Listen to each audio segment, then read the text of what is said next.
This presentation is merely a brief overview of the topics covered in the chapter and should not be considered a substitute for reading the chapter. This chapter covers determining your financial needs for retirement, saving to meet those retirement needs, and estate planning.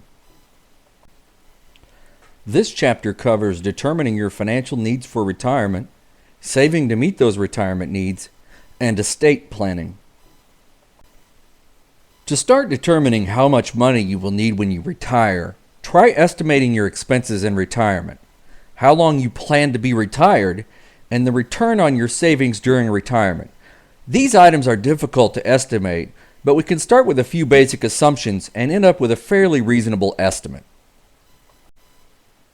A good place to start determining expenses in retirement is to take a look at your current expenses and make some adjustments. Factor in inflation and lifestyle changes, and you'll have a decent estimate. Determining the duration of your retirement requires a check of life expectancy data. Women tend to live longer than men on average. You can find the latest data on life expectancy at the Center for Disease Control website at cdc.gov.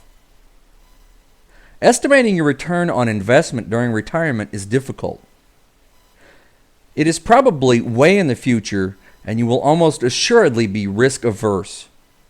It is best to use a low estimate for return on investment in retirement. If you end up earning more, great. Enjoy the extra money.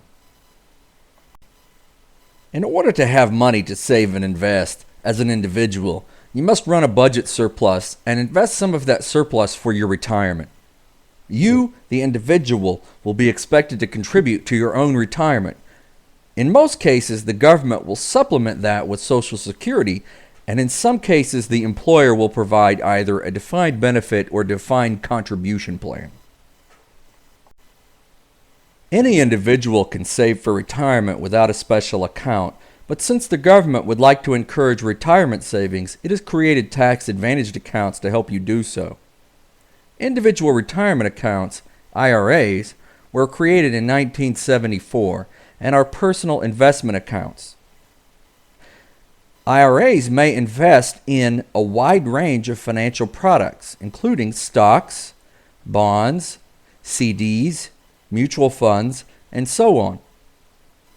The traditional and Roth IRAs differ in terms of tax treatment of contributions, withdrawals, and the limits of contributions. Traditional plans allow for tax-deductible contributions. Taxes are paid only when money is withdrawn after retirement. Roth IRAs have a tax burden when a contribution is made, but no tax consequence for withdrawals after retirement. Self-employed persons have some interesting and sometimes confusing options. A simplified employee pension is a plan that allows an employer with few or even no other employees than himself or herself to contribute deductible retirement contributions to an employee's traditional IRA. So the self-employed person may contribute to his or her own IRA through the business in a tax-deductible fashion.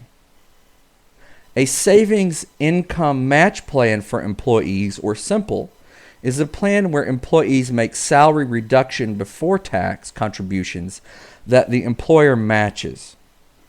If the contributions are made to a traditional IRA, the plan is called a simple IRA plan. A Keogh plan is another retirement vehicle for those who are self-employed. It can be either a defined benefit or defined contribution qualified plan with deductible contribution limits.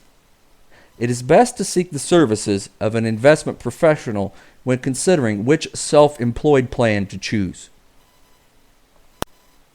Social Security was created in 1935 and provides benefits to retired people who qualify. It is possible to estimate your Social Security benefits at ssa.gov, the Social Security website. Data provided by the SSA shows that almost 51,500,000 beneficiaries receive an average monthly benefit of just over $1,000. Although it is likely that Social Security will be changed in some ways before most students taking this class retire, it will still likely continue operating and offering benefits for retired persons.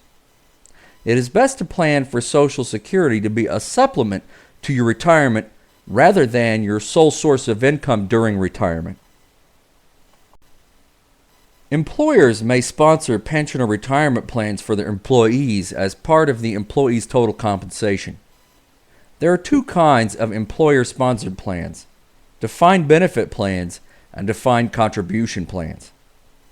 A defined benefit plan is a retirement plan that is sometimes called a pension plan.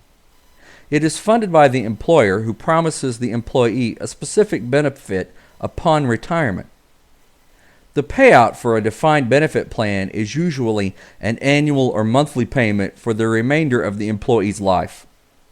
In some defined benefit plans, there is also a spousal or survivor's benefit. The amount of the benefit is determined by your wages and length of service to the company. Defined benefit plans are not very common these days. To avoid the responsibility for employee retirement funds, more and more employers sponsor defined contribution retirement plans. Under defined contribution plans, each employee has a retirement account, and both the employee and the employer may contribute to that account. The employee makes untaxed contributions to the account as a payroll deduction, up to a maximum limit specified by the tax code. Taxes are paid only when the employee makes withdrawals after retirement. 401k plans are a type of defined contribution retirement plan. Your estate includes everything you own. Other aspects of financial planning involve creating and managing your assets while you are alive. Estate planning is a way to manage your assets after your death.